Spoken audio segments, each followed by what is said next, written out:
बोलो जयकारा बोल मेरे श्री गुरु महाराज की जय। बोलो साचे दरबार की जय। बोलो श्री सतगुरुदेव भगवान की जय।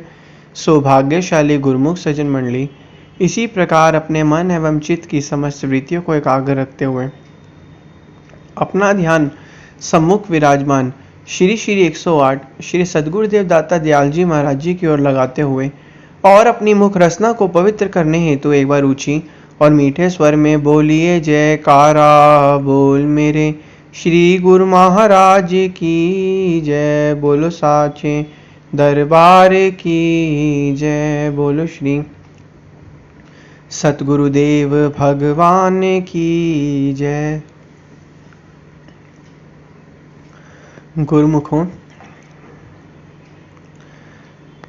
जिस तरीके से एक माँ बाप अपने बच्चे को वो सारी चीज़ें, वो सारी खुशियाँ प्रदान करता है, उसी तरीके से जो समय के संत महापुरुष और वक़्त के संत महापुरुष हैं, वह जीवों को सभी चीज़ें प्रदान करते हैं और जीव वो यही चाहते हैं कि जीव हमेशा सुख में, आनंद में और हमेशा प्रसन्न रहे। वो सभी की सभी चीज़ें जीवों को प्रदान करते हैं, लेकिन माँ बाप जब बच्चे को चीज़ें प्रदान करते हैं, कोई भी चीज़ जो प्रदान करते हैं, तो बदले में माँ बाप भी चाहते हैं कि जो बच्चा है उनकी आज्ञा में चले और उनकी हिसाब से चले, तभी वह माँ बाप की प्रसन्नता को प्राप्त कर पाता है। इसी प्रकार महापुरुष भी यही चाहते हैं कि जीव जो हैं उनकी आज्ञा और मौज में चले, क्योंकि आज्ञा और मौज में चलने का सुख तो अलग ही है। उस सुख को तो कोई बयां भी नहीं कर पाता है। जैसे एक बार की बात है, एक नगर में एक राजा होता था। वह बहुत ही दयालु राजा था। दयालु राजा होने के साथ साथ वह हमेशा अपनी प्रजा का प्यारा था। प्रजा की लोगों की बहुत मदद करता था और सभी लोगों के साथ समान व्यवहार करता था। और राजा जो था बहुत धार्मिक प्रवृत्ति का था। अपने इष्ट देव में बहुत विश्वास रखता था और हमेशा पूजा पाठ और आराधन करता रहता था। एक बार की बात है, राजा को जब वह इतना धार्मिक प्रवृत्ति वाला था, पूजा पाठ करता था, अपने इष्ट देव के दर्शन हुए और इष्ट देव के दर्शन पाकर राजा बहुत ही प्रसन्न हुआ, खुश हुआ और शांतमय जीवन के लिए प्रार्थना की। उस समय इष्ट देव भी उस राजा की भक्ति देखकर बहुत प्रसन्न हुए। तो राजा ने कहा, हे प्रभु, मेरी आपसे एक मांग है। इष्टदेव ने प्रभु ने कहा, जब उनको दर्शन दिए, बताओ राजन, तुम्हारी क्या मांग है।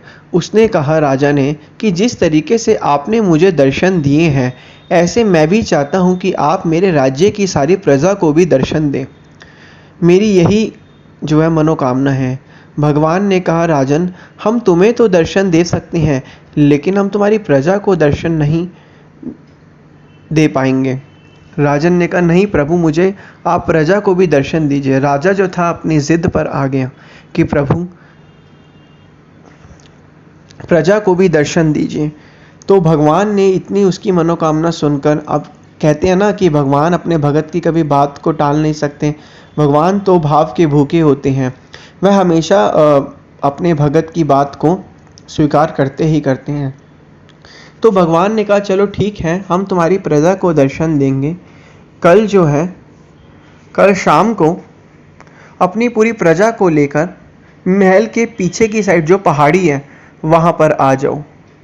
राजा ने कहा, जी प्रभु, मैं कल जो है महल के जो पीछे पहाड़ी है वहाँ पर अपनी पूरी प्रजा को लेकर आ जाऊँगा।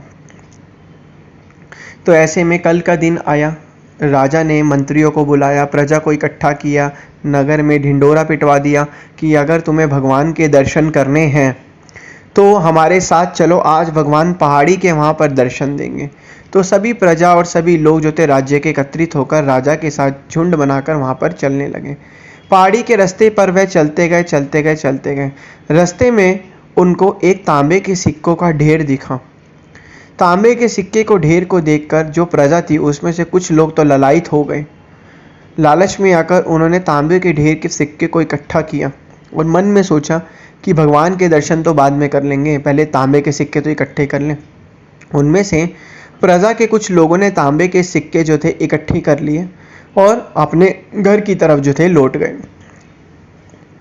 राजा ने कहा, तुम ये तुच्छ तांबे के सिक्के और संसारिक पदार्थों के पीछे क्यों पड़े हो? आगे की साइड चलते रहो, हमें तो भगवान के दर्शन करने हैं। लेकिन प्रजा ने तांबे के सिक्के को इकट्ठा किया और वहां से चल गए। राजा को बड़ा अफसोस हुआ कि भगवान के दर्शन करने के लिए आ रहे थे और यह तो रास्ते में तांबे के सिक्कों के ढेर को देखकर ही चल पड़े। फिर थोड़े समय जो बाकी के बच्चे लोग थे वो आगे गए। आगे जो था वो चांदी के सिक्कों का ढेर था। उसमें से कुछ और लोग थे, वो भी लोग थे। उन लोगों ने भी कहा, चांदी के सिक्के के ढेर को देखकर ललायित हो गए, मन जो था मचल गया। उन्होंने चांदी के सिक्के को ढेर को इकट्ठा किया और वो भी वहाँ से घर की साइड चल पड़े। राजा ने उन प्रजा के लोगों को भी कहा, हे लोभी लोगों, तुम्हें भगवान के दर्शन नहीं करने, तुम क्यों इन तुच्छ संसारी नश्वर मायावी पदार्थों के पीछे पड़े हो? लोगों ने सोचा कि भगवान के दर्शन तो बाद में भी होते रहेंगे, अभी हम चांदी के सिक्कों को तो लेकर चलें। फिर जो बाकी प्रजा के थोड़े लोग और बचे थे, फिर वो आगे चलते रहे तो रास्ते में एक सोने के सिक्कों का ढेर था। जो बाकी के प्रजा के लोग थे वो तो बिल्कुल, उनकी आंखें तो मचल ही गई उस सोने के सिक्के के ढेर को देखकर।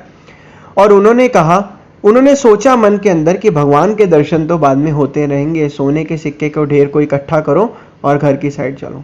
तो राजा ने कहा, हे लोभी लोगों, तुम्हें भगवान के दर्शन करने हैं या नहीं करने? राजा को अपनी प्रजा को इन हरकतों को देखकर बहुत ही अफसोस हुआ। तो उस समय सिर्फ राजा और रानी बचे थे। राजा ने रानी को कहा कि देखो इन लोभी लोगों को, ये भगवान के दर्शन करने आए थे और इन नश्वर पदार्थों को देखकर यह तो पीछे की साइड चल पड़े, घर की साइड भाग पड़े। तो ऐसे में रानी ने राजा का समर्थन किया और राजा को कहा, राजन आप बिल्कुल ठीक कह रहे हैं। थोड़े समय बस राजा और रानी ही बचे थे। थोड़ा समय और पहाड़ी की तरफ चले तो रास्ते में एक हीरे का ढेर था, हीरे जवाहरात का ढेर था।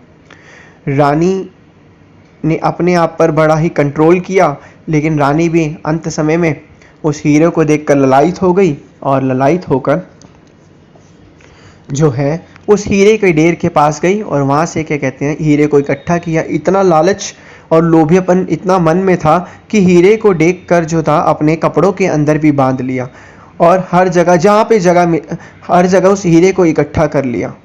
और हीरे को इकट्ठा करके कपड़ों का इतना वजन हो गया था कि कपड़े उसके शरीर से धीरे लटक रहे थे। तो ऐसे में वो भी घर को चल पड़ी। तो अंत समय में राजा बचा। राजा जब पहाड़ी की उस समय अंतिम छोर तक पहुंचा जहां भगवान ने बुलाया था, वहां पर भगवान साक्षात विराजमान थे। और भगवान के पास जब राजा पहुंचा तो भगवान ने कहा, राजन तुम अपने साथ अकेले आए हो, अपनी प्रजा को साथ लेकर नहीं आए।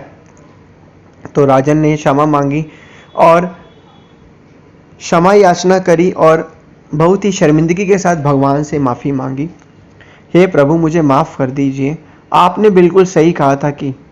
तो इसी प्रकार भगवान ने फरमाया कि प्रभु के दर्शन तो वही कर सकता है जो संसारिक चीज़ों को त्याग दें, क्योंकि ये संसारिक चीज़ें तो नश्वर चीज़ें हैं। आजकल संसारी लोग जितने भी हैं, इन संसारी चीज़ों के पीछे भागते जा रहे हैं और भगवान को भूलते जा रहे हैं। इसी प्रकार जो थे, राजन की आंखें खुल गईं। राजन ने देखा कि इस तरीके से संसारी लोग होते हैं। तो भगवान ने कहा कि इसीलिए इन लोगों को दर्शन नहीं हो पाते, क्योंकि ये नश्वर पदार्थों में अपनी चित्त और सुरती को फंसाए रखते हैं। इसीलिए गुरुमुखों, हमें यह शिक्षा मिलती है कि अगर हमें भक्ति परमार्थ के पथ पर, रूहानियत के पथ पर आगे चलना है तो हमें संसारी चीज़ों के मोह को और उनकी इच्छाओं को, कामनाओं को त्यागना ही पड़ेगा। मतलब कहने का तात्पर्य यह नहीं है कि संसारी चीज़ों का यूज़ ही नहीं करना, संसारी चीज़ों का इस्तेमाल भी करना है, लेकिन हमें उसके अंदर चित्त और मोह नहीं फंसाना। अपने चित्त और मोह को श्री सद्गुरुदेव महाराज जी की चरणों में लगाना है। इसी प्रकार हमें इष्ट देव के दर्शन होंगे और हम उनकी प्रसन्नता को प्राप्त कर पाएंगे। बोलो जयकारा बोल मेरे श्री गुरु महाराज की जय। बोलो श्री सद्गुरुदेव भगवान की जय।